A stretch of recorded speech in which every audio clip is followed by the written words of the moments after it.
Swami ji, 1 billion rising औरतों के साथ होने वाली हिंसा के इस आंदोलन, जिसे क्रांति भी कहा जा रहा है, क्या ये उचित है? इस पर आप अपना विचार बताएं। क्या स्त्रियों के खिलाफ होने वाली हिंसा ठीक है या नहीं? क्या छेड़खानी ठीक है? क्या रेप होना सही है? ये सब बातें किस हद तक उचित हैं? स्त्री पुरुष के बीच संबंधों को लेकर ये जो विवाद बढ़ता जा रहा है, क्या ये ठीक है या नहीं? इस पर भी प्रकाश डालें और ये भी बताएं कि अगर ये अनुचित है तो इन्हें कैसे सुधारा जा सकता है। इस तरह के आंदोलनों से स्त्री पुरुष के बीच कटुता और बढ़ेगी या कम होगी? यह भी बताएं कि रेप होने के पीछे की मानसिकता क्या है। इन सभी बातों का परिणाम आखिरकार क्या होने वाला है?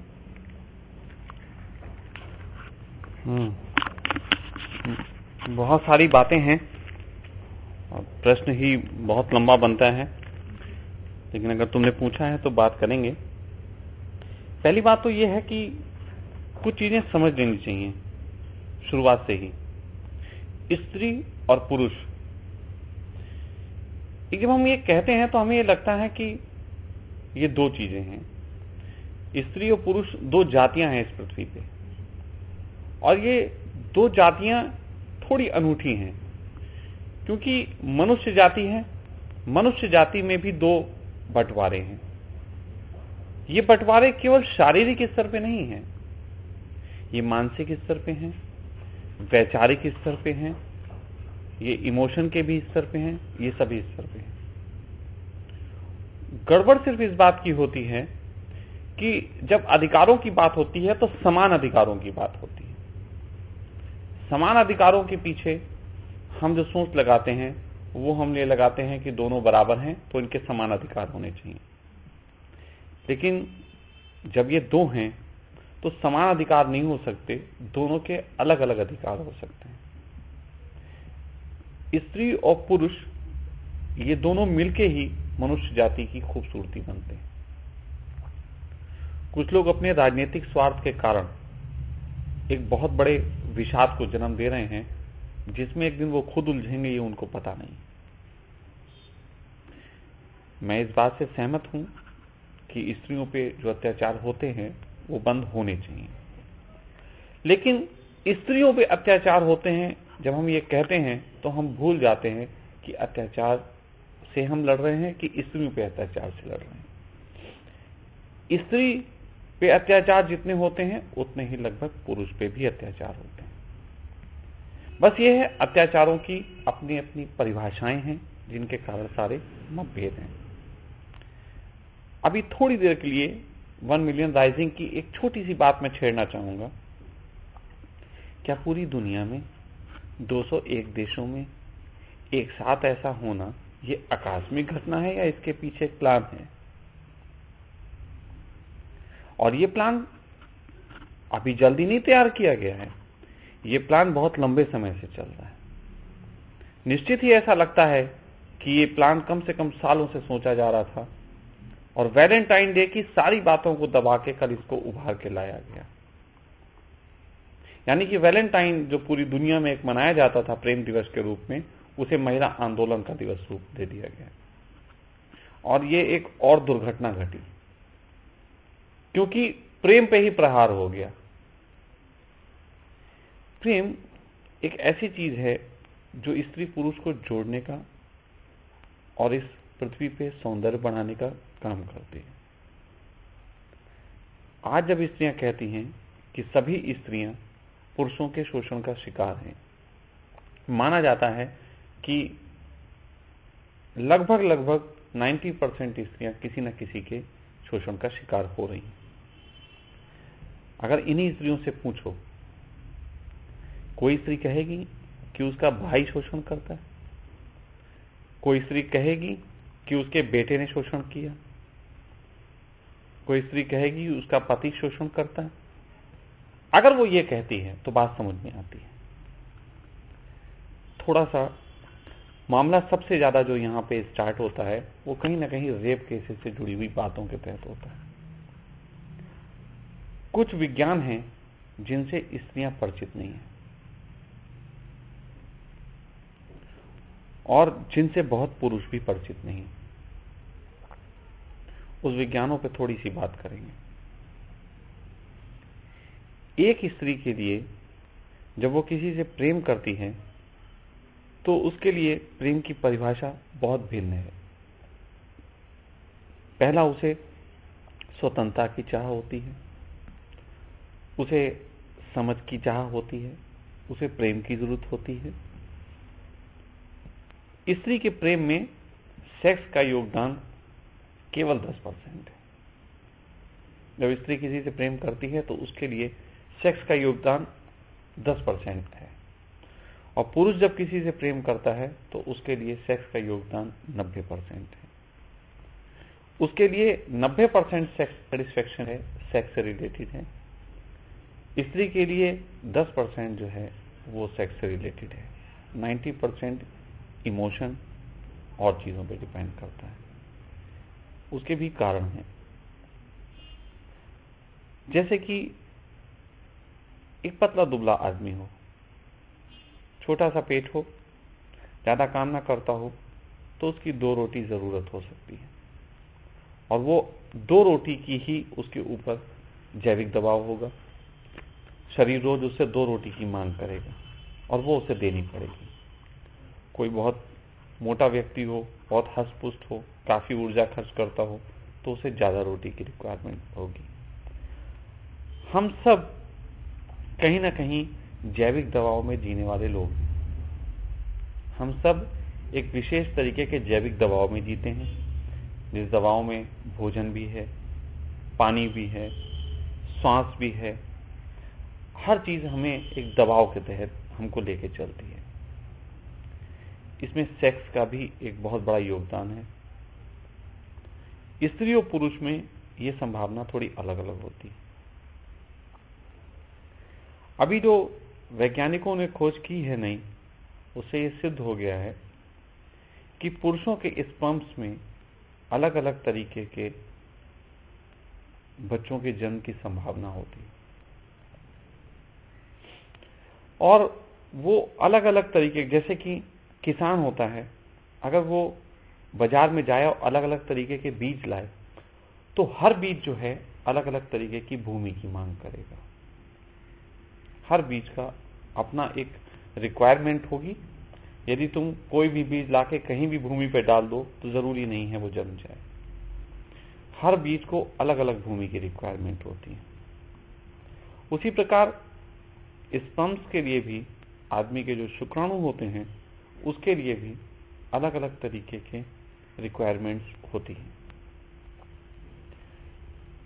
जब कोई व्यक्ति सेक्स के बारे में चिंतन करता है तो वो चिंतन का आरंभ होता है उसके अंदर के स्पर्म्स की वजह से। उसके अंदर के स्पर्म्स ये चाह बनाते हैं कि उसे किस तरीके की भूमि चाहिए, और वो भूमि स्त्री का गर्भ होगी। तो किन्हीं पुरुषों को कभी कभी कोई मोटी स्त्री पसंद आती है, कोई पतली स्त्री पसंद आती है। सबकी अपनी अपनी पसंद है। यहां पे भी विज्ञान उलझा हुआ है कि पसंद भी उम्र के साथ साथ बदलती रहती है। पसंद भी अपने समय समय पे परिवर्तित होती रहती है। जरूरी नहीं है कि कोई व्यक्ति एक ही तरीके के इंसान को पसंद करे और पूरी जिंदगी उसको पसंद करे। तो पुरुष के लिए एक बड़ा दबाव ये है, स्त्री के पास तो 1 महीने में सिर्फ 1 अंडा होता है।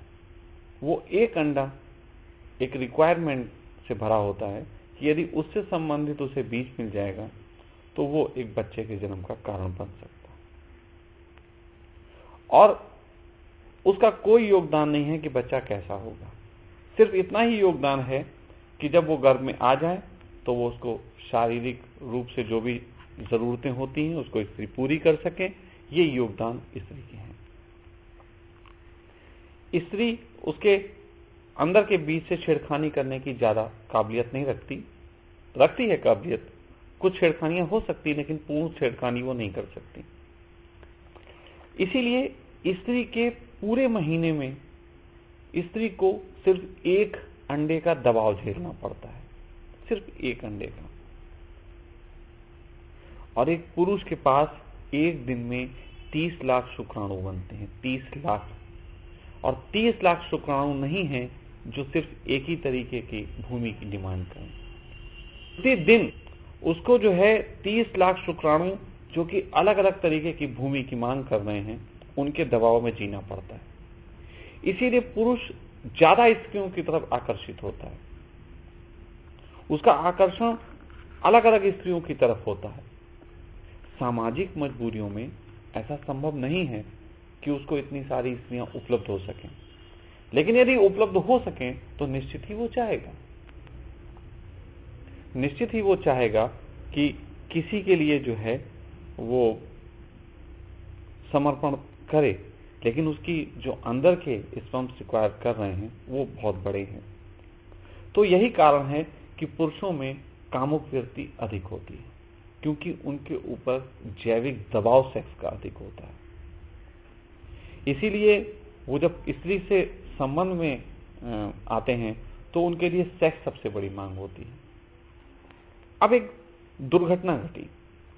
एक जमाना था कि हम सब पशु थे, पशु के तल पे हम सब जो थे वो इस तरीके के थे कि पशुओं में सेक्स ऐसे होता है कि जब एक स्त्री गर्भ धारण करने की अवस्था में होती है तो उस समय जो है एक पुरुषों में एक गंध वो सूंघते हैं तो उन्हें मालूम चलता है कि ये स्त्री गर्भ धारण कर सकती है। तो उस स्थिति में पशु जो है वहां पे सेक्स की मांग से भरते हैं और सेक्स करते हैं। वो सेक्स सिर्फ कंसीविंग के लिए होता है। आज तक के सभी धर्मों ने भी सेक्स को पाशविक वृत्ति कह के विरोध किया। मैं इससे भी सहमत नहीं होता। आज के वक्त में सेक्स एक पाशविक वृत्ति नहीं रह गया, क्योंकि अब जो मनुष्य है वो सेक्स केवल बच्चे पैदा करने के लिए नहीं करता, वो उसके जीवन में आनंद का एक हिस्सा हो गया। और कहीं ना कहीं वो जैविक दबाव कि जिस समय बच्चा पैदा करने की परिस्थितियां हों उसमें ही सेक्स किया जाए, उससे मनुष्य मुक्त हुआ है। अब वो अपनी मर्जी से स्वेच्छा से कर सकता है। वो गर्भाधान जो है वो ना होने दे, उसके लिए उसने बहुत सारे आयोजन खड़े कर लिए हैं। बहुत सी ऐसी विधियां हैं जिसके माध्यम से गर्भाधान नहीं होगा, लेकिन अभी भी स्पर्म्स का दबाव उस पर बना हुआ है।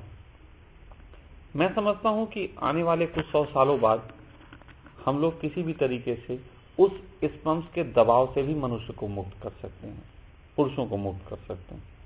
और ऐसी स्थिति में फिर हम पुरुषों से भी वफा की उम्मीद कर पाएंगे, लेकिन जब तक उनके ऊपर इतने सारे शुक्राणुओं का जैविक दबाव है, संभव नहीं है कि आप उनसे वफा की उम्मीद करें। अब स्त्री को यह समझ में आना मुश्किल पड़ता है कि एक पुरुष उनके साथ यह हरकत क्यों कर रहा है। हर पुरुष स्त्री को क्यों तक रहा है, उसको यह समझ में आना मुश्किल है। तो वो जो जैविक दबाव है वो उसको मजबूर कर देता है इस तरीके की आंख बनाने के लिए कि वो कंटेनर्स को देखता घूमे। स्त्री उसके लिए केवल उस समय कंटेनर जैसी होती। मैं ये शब्द जब यूज कर रहा हूं तो बहुत सी स्त्रियां बुरा मान सकती हैं कि वो क्या केवल कंटेनर हैं। तो मैं प्लीज उनको ये कहूंगा कि मैं अपनी बात समझाने के लिए कह रहा हूं। मैं नहीं चाहता कि वो ये समझें कि मैं उनको कहीं अपमानित कर रहा हूं। मेरा निवेदन है, मैं चाहता हूं कि स्त्री को वो सम्मान मिले कि जिसमें वो पुरुषों के साथ बराबरी से काम कर सके। लेकिन मेरे बराबरी का जब अर्थ है तो मेरा अर्थ नहीं है कि पुरुष जो है वो स्त्री जैसा हो जाए या स्त्री पुरुषों जैसी हो जाए। बराबरी ऐसे होती है जैसे सिक्के के दो पहलू, हेड और टेल। हेड की अपनी उपयोगिता है, टेल की अपनी उपयोगिता है, और उन दोनों से मिलकर सिक्का बना। मनुष्यता जो है वो स्त्री और पुरुष का जोड़ है और दोनों की अपनी ब्यूटी है। एक तरफ तो स्त्रियां ये कहती नहीं समाती कि सारे पुरुष उनका शोषण करते हैं, लेकिन गौर करने की बात है, एक मिसाल स्त्रियां ये भी देती हैं कि सभी सफल पुरुषों के पीछे एक स्त्री का हाथ होता है। इसका मतलब है कि पुरुषों ने भी वो सम्मान दिया है। पुरुष भी उस चाह से भरते हैं कि एक स्त्री के प्रेम में वो क्रांति कर सकें। और स्त्रियों का शोषण जो है कहीं ना कहीं स्त्रियों के मार्फत ज्यादा होता है। ये अभी एक आंकड़ा आया था कि 44% स्त्रियों पे जो शोषण हो रहे हैं जितना शोषण हो रहा है उसमें 44% स्त्रियों का हाथ है। स्त्रियों के प्रति स्त्रियां शोषण जो करती हैं वो 44% है, और ये भी एक चिंतन का विषय है। तो मेरा मानना यह है कि स्त्री पुरुष को जब हम बात करते हैं तो हमें उन दोनों के विज्ञानों को भी बहुत समझने की जरूरत है। हमें ये तो दिखता है कि एक पुरुष ने एक स्त्री को छेड़ा, लेकिन उसके पीछे के कारण क्या है हमें वो नहीं दिखते। हम समाज में बहुत छोटी छोटी चीजें थी जिनको हमने खो दिया। हमने सबसे पहले खोया कि सेक्स के ऊपर हमने बहुत बाउंडेशन बिठा दिए। आज हमें नेता चुनने के लिए हमें 18 साल में अधिकार मिल जाता है एक लड़के को, लेकिन शादी का अधिकार हम उसे 21 साल में देते हैं, जबकि परमात्मा सेक्स करने का अधिकार 10-12 साल में ही दे देता है। तो शरीर जब परमात्मा का है तो उसके संबंध में नियम भी परमात्मा को तय करने देने चाहिए। यदि नियम हम अपने हिसाब से तय करेंगे तो उसमें झंझट आएगी। अभी एक मैटर उठा था कि हरियाणा में कुछ लोगों ने कहा था कि स्त्रियों पर रेप का कारण जो है वो उसको हल ढूंढा था, तो उन्होंने कहा था स्त्रियों की कम उम्र में शादी कर देनी चाहिए। स्त्रियों की कम उम्र में शादी करने से क्या भला होगा? स्त्रियों की शादी तो वैसे भी 18 साल की उम्र में मान्य है, पुरुषों की 21 साल में मान्य है। और रेप कौन करते हैं? रेप तो पुरुष करते हैं। अब वर्ल्ड हेल्थ ऑर्गेनाइजेशन है, उसने ये रखा था बात, उसने कहा था ये बात गलत है क्योंकि कम उम्र में स्त्री अगर मां बनेगी तो उस पर शारीरिक ऐसा दबाव पड़ते हैं जिससे उसकी ग्रोथ रुक जाएगी। बिल्कुल सही उनका आंकड़ा है, मैं उससे सहमत हूं। तो मैं ये कह रहा हूं समाज अपनी मानसिकता में इतना परिवर्तन करे कि पुरुषों की शादी की उम्र घटा दो। 14 साल के पुरुष को शादी का अधिकार हो जाना चाहिए, और स्त्री किसी भी उम्र की हो चलेगी। मैं ये नहीं कह रहा हूं छोटी उम्र की, मैं ये कह रहा हूं वो बड़ी उम्र की चल सकती है, उसको 18 साल में मां बनने का अधिकार है। तो 18 साल की स्त्री 14 साल के पुरुष से शादी कर सकती है। 14 साल के पुरुष की शादी अलाउड कर दो, 18 साल की स्त्री को अलाउड कर दो, और दुनिया की कोई ऑर्गेनाइजेशन ये नहीं कह सकती कि उसमें पुरुष का विकास रुक जाएगा। इतिहास गवाह है कि जिन पुरुषों ने, कम उम्र के पुरुषों ने ज्यादा उम्र की स्त्री से विवाह किया, वो पुरुष बहुत समझदारी से भरे रहे, क्योंकि बड़ी उम्र की स्त्री उस पुरुष को बच्चे की तरह समझा के चल भी सकी, इससे हिंसा भी रुकी और साथ साथ समझ का विकास भी हुआ। लेकिन जब मैं ये कह रहा हूं तो लोग कहेंगे लो ये एक अजीब सी ही बात लेके आए, और मैं लेकिन उस विज्ञान को समझा रहा हूं जो नेचर ने हमें दिया। हमें जो नेचर ने विज्ञान दिया है उसके तहत वर्ल्ड हेल्थ ऑर्गेनाइजेशन भी ये नहीं कह सकती कि हाँ साहब 14 साल का लड़का अगर वो बाप बनता है तो उसको कोई प्रॉब्लम हो जाएगी, क्योंकि उसके बाप बनने में कोई प्रॉब्लम नहीं है। और बहुत खुली बात कहूं तो बहुत खुली कहना चाहूंगा, हर 14 साल का लड़का आज की तारीख में मास्टरबेशन में लगभग पड़ गया है। हर 14 साल का लड़का मास्टरबेशन कर ही रहा है, वो उस दबाव से तो गुजर ही रहा है जिससे तुम उसे बचाने पे लगे हुए हो। तो इस चीज को कानून बनाया जा सकता है और इससे बहुत सुधार आएंगे। ज्यादातर माँ बाप को डर होता है कि 14 साल की उम्र में उनके बच्चे बिगड़ सकते हैं, तो यदि एक 18 साल की स्त्री के साथ उसका विवाह किया जाएगा तो 18 साल की स्त्री उसको बच्चे की तरह संभाल सकती है। और जब कोई स्त्री किसी पुरुष के सेक्स को सेटिस्फाई करती है तो वो उसकी इतनी बड़ी ऊर्जा को सेटिस्फाई कर रही है कि वो पुरुष उससे प्रेम करने में और उसकी बात मानने में बहुत आसानी रखेगा। और 14 साल की उम्र में जिस समय बच्चों में बिगड़ने का वक्त होता है, उस उम्र में यदि उनकी सेक्स ऊर्जा जिस स्त्री से संतुष्ट होती हो, वो सही समझ के साथ उनको ट्रेन करे, तो मैं नहीं समझता कि वो बच्चे हिंसक हो पाएंगे या कोई और प्रॉब्लम क्रिएट करेंगे। तो ये एक सोल्यूशन है रेप के संबंध में। हाँ, एक और बात थी, अभी कुछ महिलाओं ने हमसे ये भी कहा था कि स्वामी जी ये कपड़े पहनावे पे ये जो चीजें होती हैं इसमें आप कहाँ तक सहमत हैं? क्या पहनावा गलत होना चाहिए? पहनावे से कोई फर्क पड़ता है? क्या रेप का इससे लेना देना है? मैंने देखा बहुत से लोग ये कहते रहे कि पहनावा बदलना चाहिए। बहुत से पुरुषों ने ये बात की तो स्त्रियों ने इसका विरोध किया कि ये हमारे पहनावे पे रोक लगाना चाहते हैं। थोड़ी सी बात यह है कि जब किसी विज्ञान की बात होती है तो ये समझा जाना चाहिए कि जब एक पुरुष रेप करता है तो पुरुष को ज्यादा बेहतर मालूम है कि साइकोलॉजी क्या है रेपिस्ट की, और जब वो कह रहा है कि हमें ये कपड़ों देख के प्रॉब्लम होती है तो उसको समझना चाहिए। देखो, पूर्ण निर्वस्त्र हो जाने पे, अगर पूरा हम समाज ऐसा बना पाए कि जहां पूर्ण निर्वस्त्र हो, तो मैं समझता हूं कि कोई भी दिक्कत नहीं होने वाली। लेकिन कुछ दिखाना और कुछ छुपाना कहीं ना कहीं हमारे लिए आकर्षण का काम करता है। और जब कोई स्त्री कोई ऐसे कपड़े पहनती है जिससे सेक्स सिंबल कहा जा सकता है या सेक्स को आकर्षित करने वाला कहा जा सकता है, तो कह सकती है कि एक छोटी सी बच्ची तो ऐसे कपड़े नहीं पहने थी, उसका रेप क्यों हुआ? एक बूढ़ी स्त्री तो ऐसे कपड़े नहीं पहनी थी, फिर उसका रेप क्यों हुआ? तो मैं ये नहीं कह रहा हूं कि जो स्त्री ऐसा पहनती है उसका रेप हो जाता है या उसका ही रेप होना चाहिए। लेकिन एक पुरुष एक रास्ते से निकलता है तो वो एक स्त्री को देख के, एक अच्छे कपड़े या इस तरीके से कपड़ों में देख के आकर्षित होता है। वो आकर्षित होता है, थोड़ा और आगे बढ़ता है, वो आकर्षण उसके दिमाग पे हावी रहता है, और होते होते फिर एक स्थिति ये बनती है कि वो कहीं ना कहीं अपनी उस ऊर्जा को क्रोध में या किन्हीं कारणों के तहत मिक्सअप होके वो सेक्स के रूप में और बलात्कार के रूप में निकाल देता है। सामान्यतः कम हिंसक लोग जो होते हैं स्वभाव से, वो मास्टरबेशन करके जी लेते हैं। मास्टरबेशन भी एक तरीके का मानसिक बलात्कार है, और मैं समझता हूं कि किसी भी स्त्री को इससे कोई आपत्ति नहीं है। स्त्री सोचते हैं कि मास्टरबेशन से हमें क्या आपत्ति है। कोई स्त्री किसी का, जब मास्टरबेशन कोई बच्चा करता है तो वो किसी स्त्री का ख्याल करके ही करता है, और ऐसी स्थिति में भी वो बलात्कार ही कर रहा है।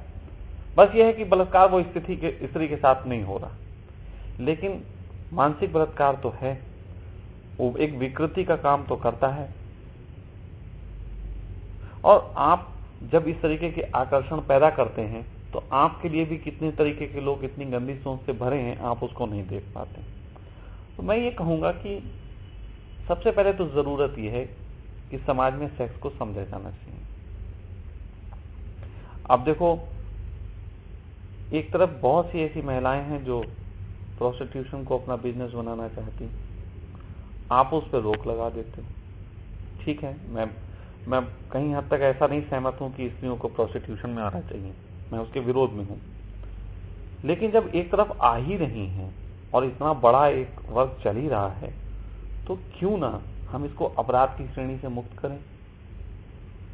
अब स्त्री जो है वो अपने शरीर को स्वेच्छा से बेच नहीं सकती, ये अधिकार जो है उसको नहीं दिया गया, और वो अपराध की श्रेणी में है। जबकि एक धोनी जो है वो शारीरिक श्रम की खुली जो है नुमाइश कर सकते हैं, और उन पे बोली भी लगाई जा सकती है।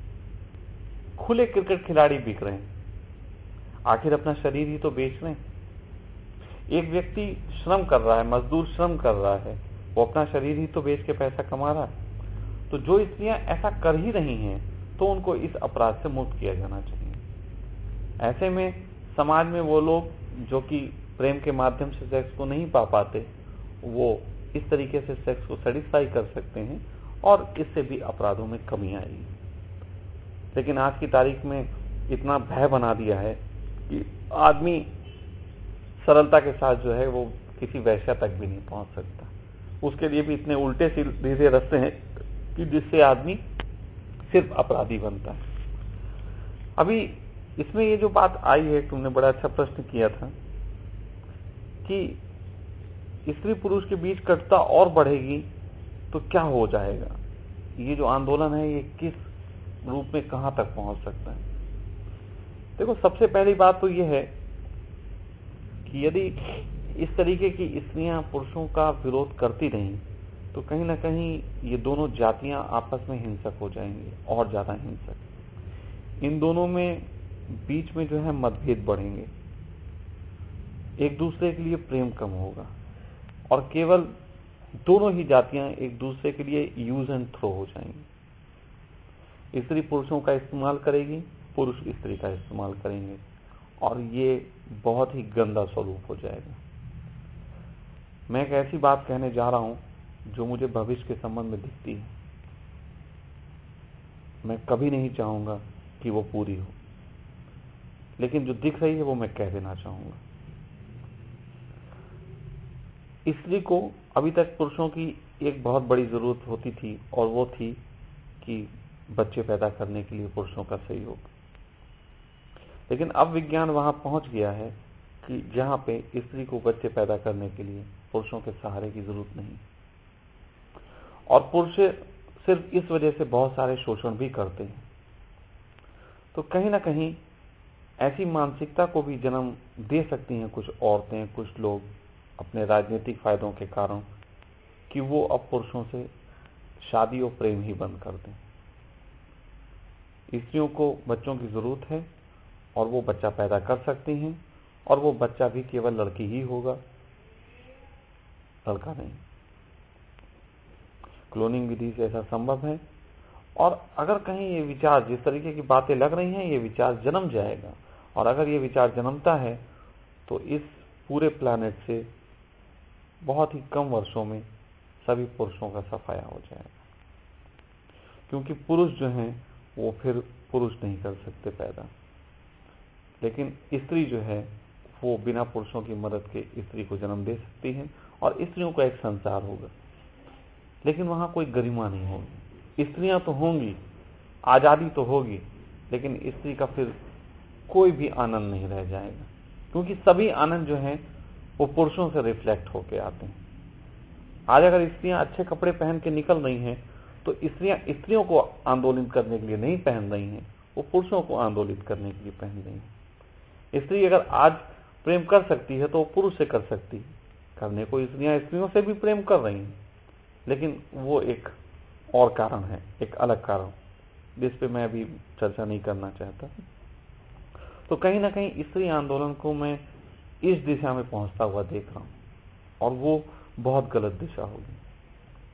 मेरा तो सिर्फ इतना मानना है कि यदि स्त्री वाकई में सम्मान चाहती है तो उसको प्रेम का सम्मान लेना चाहिए।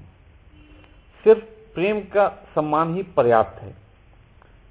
अभी 2 दिन पहले मैं एक स्त्री से बात कर रहा था काउंसलिंग पे, तो उसने मुझे बताया कि वो बचपन में घर में सपने देखा करती थी, घर वाले कहा करते थे कि शादी करेगी तो तेरा राजकुमार आएगा, वो तुझे ले जाएगा, है ना, वहां तू अपनी जिंदगी जी सकती है। तो हर बच्ची एक सपना बनाती है कि बचपन में एक राजकुमार आएगा, घोड़ी पे बैठ के उसे आजाद करेगा। लेकिन होता यह है कि घर में दमन है, भाइयों से, माँ से, बाप से स्त्री को इतना दमित किया गया है कि वो जल्दी से जल्दी शादी करके दूसरे घर जाना चाहती है, और वो सोचती है कि वहां जाके उसे आजादी मिलेगी, जबकि दूसरे घर जाके वो एक नए पिंजरे में पहुंच रही है, ऐसा उसको पता नहीं। तो ये सोच जो है वो एक पिंजरे से दूसरे पिंजरे में ट्रांसफर करने का काम करती है।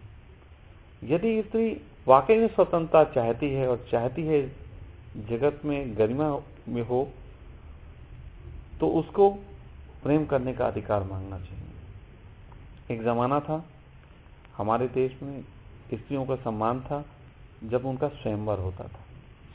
स्वयंवर का अर्थ होता है अपना वर चुनने की स्वतंत्रता। अपना वर चुनने की स्वतंत्रता से ही सारी कहानियां अच्छी हो सकती हैं।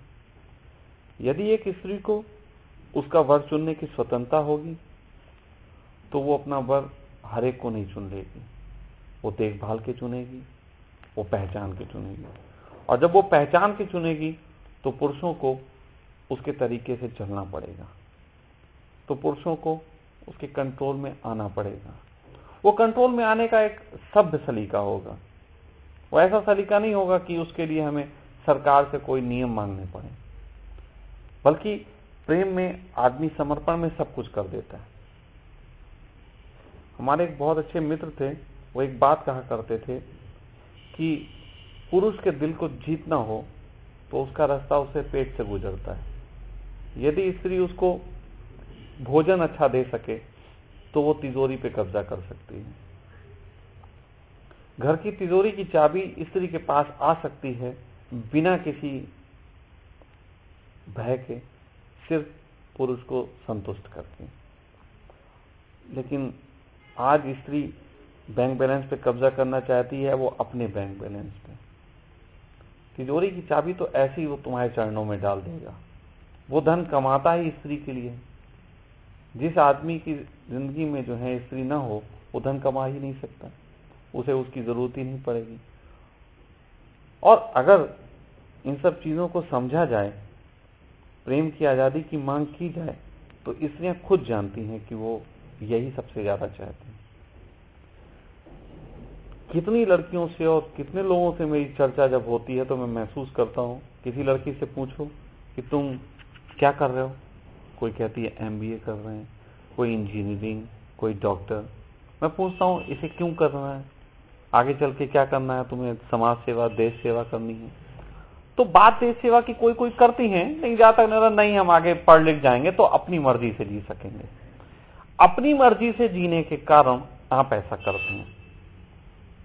आप डॉक्टर इंजीनियर बनना चाहते हैं अपनी मर्जी से जीने के कारण। तो इस जगत का सबसे बड़ा आनंद निश्चित ही स्वतंत्रता है, निश्चित ही। लेकिन वो स्वतंत्रता जो है, वो मांगने का ढंग जो अब हो गया है, वो कहीं ना कहीं एक गलत दिशा में बढ़ रहा है। स्वतंत्रता मांगनी है तो प्रेम की मांगो, स्वतंत्रता मांगनी है तो सहयोग की मांगो। पुरुष जो छेड़खानी करते हैं उसको इस नजर से नहीं देखना चाहिए कि वो छेड़खानी कर रहे हैं। एक स्त्री ने इतनी सारी कंडीशंस खड़ी कर ली हैं कि वो पुरुष का वहां तक पहुंचना उन कंडीशनों को क्रॉस करना हो गया।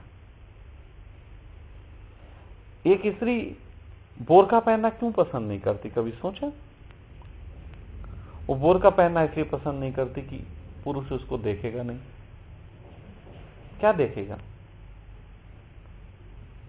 तो उसको आनंद नहीं मिलेगा, क्योंकि अटेंशन एक आनंद है। अटेंशन के पीछे अभी लोगों ने चिंतन शुरू ही नहीं किया।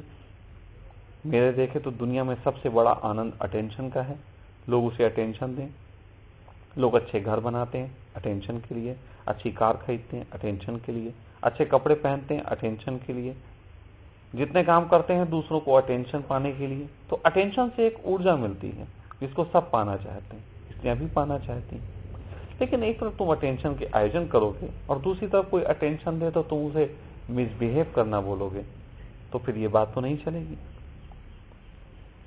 आप सहजता से अगर पुरुष से हाथ मिलाना पसंद करें तो क्या जरूरत है पुरुष आपको धक्का मार के निकले।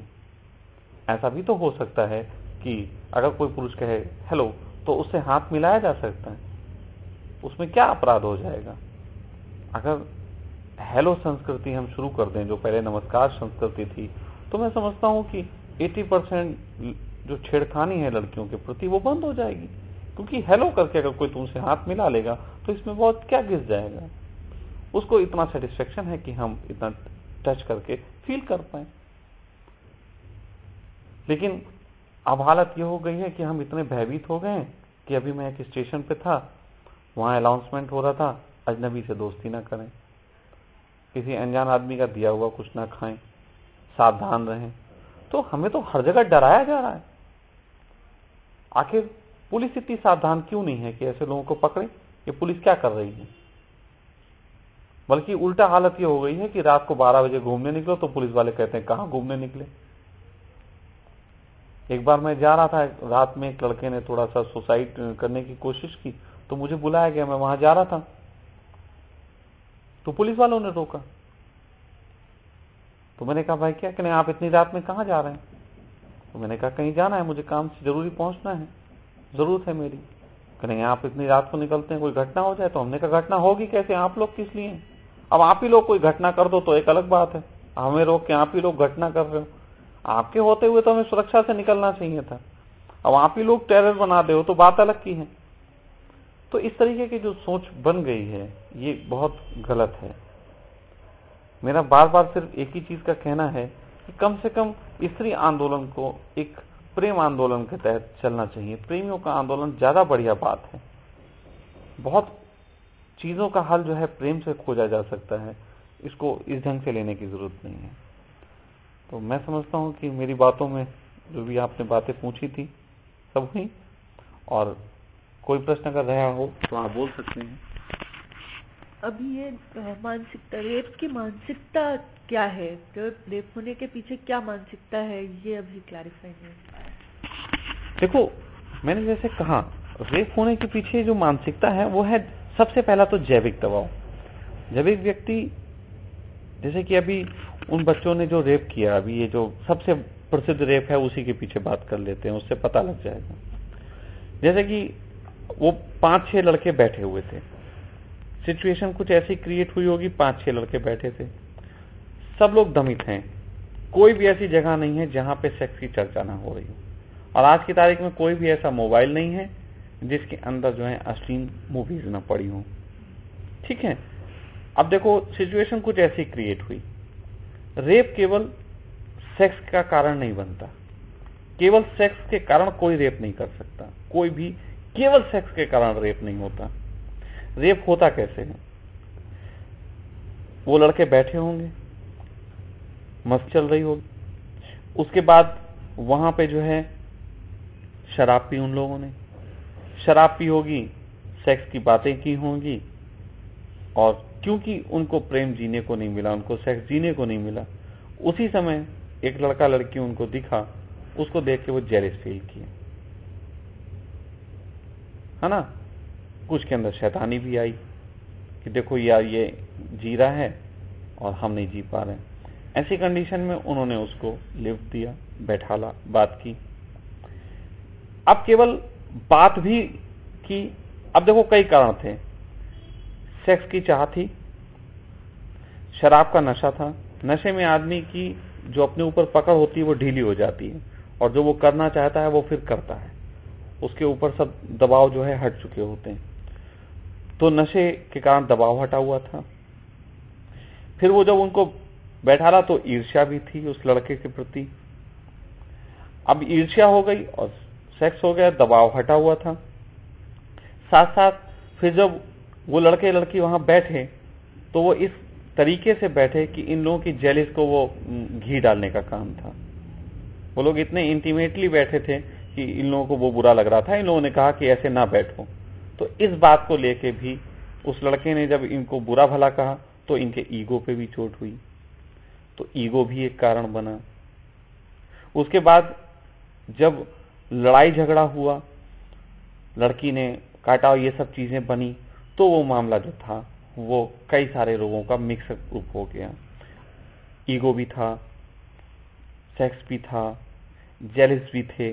तो 4-5 लोगों ने मिलके वो अटेम्प्ट रेप वाला कारण बना कि रेप का कारण हुआ। जब भी समाज में कहीं रेप होता है तो उसके पीछे बहुत सारी कारण होते हैं, जिसमें दमन प्राथमिक है, और दमन कई तरीके का है। अगर मेरा मानना यह है कि अगर रेप पे सही से जानकारी इकट्ठी करनी है तो एक बहुत सिंपल प्रोसेस है। वो प्रोसेस ये है कि जो व्यक्ति रेप करते हैं उनका नार्को टेस्ट होना चाहिए, और नार्को टेस्ट होके उनका उस मूवमेंट पे क्या उनके अंदर चल रहा था, कितने तरीके के विचार उनको परेशान कर रहे थे, उन विचारों की जानकारी ली जा सकती है। और वो जानकारी लेने के बाद ये अंदाजा लगाया जा सकता है कि मनुष्य की चेतना किन किन जगहों पे बाधित हो गई है, जिसके कारण वो इस तरीके की चीजों में उतर रही है। तब हम इसको सही से क्लेरिफाई कर पाएंगे। मैं इतना ही अभी कह सकता हूं कि कोई केवल सेक्स ही रेप का कारण नहीं है। एक अनसेटिस्फाई आदमी भी रेप कर सकता है, वो भी दमन है। एक बहुत ज्यादा सेटिस्फाई आदमी जो बहुत पैसा कमाया हुआ है वो ईगोइस्ट हो सकता है, टू मच ईगोइस्ट, कि उसमें रेप कर सकता है ना। तो रेप के पीछे डिप्रेशन भी कारण हो सकता है, और बहुत दबा कुचला इंसान भी रेप कर सकता है, बहुत ज्यादा अच्छा इंसान भी रेप कर सकता है। तो रेप करने के पीछे केवल एक कारण को हम नहीं लेके चल सकते। अगर मैं कोई भी एक कारण बताऊंगा तो वो कहीं ना कहीं मैं भी भटकाने का काम करूंगा, जो मैं नहीं करना चाहता। इसका पूरा एक विज्ञान है और उन विज्ञानों पे काम होना चाहिए। मेरा इतना मानना जरूर है कि यदि इंसान सहजता के साथ प्रेम सेक्स को जी पाए तो दो ऐसी चीजें इतनी बड़ी स्वतंत्रता बनती हैं कि इंसान को बहुत से दमन से मुक्ति मिलती है, और मेरी बातों से सभी साइकोलॉजिस्ट राजी होंगे, सभी लोग जानते हैं कि ये दमन का कारण है। तो इसको छोटी छोटी चीज़ों को समझने की ज़रूरत है। महिला आंदोलन होना चाहिए, लेकिन उसको थोड़ा परिवर्तित करके ऐसा होना चाहिए कि महिला का आंदोलन पुरुषों के खिलाफ ना हो। जो गलत चीज़ें हैं उनके खिलाफ हो, ये समझ में आता है, तो वो तो पुरुषों के खिलाफ भी होती है। कल एक बहुत अच्छी बात आई थी कि अगर ऐसा हो कि जैसे होता है ना कि पुरुष झांसा दे के लड़कियों से शादी करने का और संबंध बनाते हैं, तो ऐसा तो स्त्रियां भी करती हैं। स्त्री भी एक झांसा दे के संबंध, भले ही वो शारीरिक संबंध ही नहीं, वो तो और तरीके की इमोशनली वो बातें भी कर रहे हैं, फिर एक दिन शादी में पीछे हट जाती। मैंने अभी तक देखा है कि 90% लड़कियां जो है लड़कों का साथ छोड़ती हैं, 90% लड़कियां। तो ये भी तो एक प्रकार का फिर बलात्कार हुआ। अगर ऐसे केसेस पुरुष दर्ज कराएं तो इतने रेपों की संख्या होगी कि आज तक सोचा नहीं जा सकता। इस तरीके के केसों को मिला के पुरुषों की जो संख्या होती है रेप की, वो अभी स्त्रियों के ऊपर 22,000 है।